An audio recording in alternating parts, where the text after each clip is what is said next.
distrust in institutions, it is important to note that it's not all the fault of the purveyors of the conspiracist ideas. I would cite the media. I mean, I still think that professional journalists are better at figuring out what's going on in the world than bloggers and social media trolls.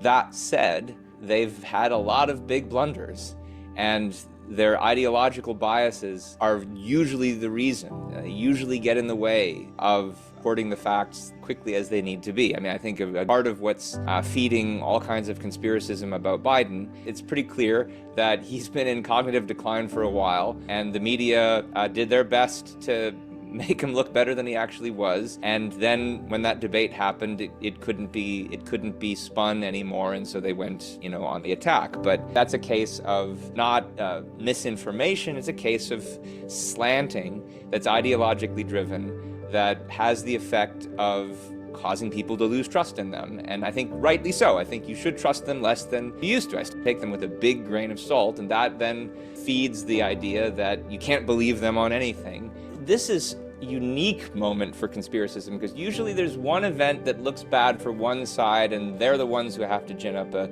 conspiracy claim about it. This time it's both sides. It was shocking to both sides for one reason or another, and so each of them has one. And I think that's a testament to the fact that it's a product of the imagination of both of them, because from the exact same situation, the same and complete poverty of evidence, they're able to come up with completely incompatible theories, which means that the details are being filled in by the imagination and not by any fact. There's, I think, essentially a faith-based religious mindset that goes into conspiracism. And if you think about it, the same kind of quote-unquote thinking that goes into religion is evident in conspiracism. Religion's really just a big conspiracy theory.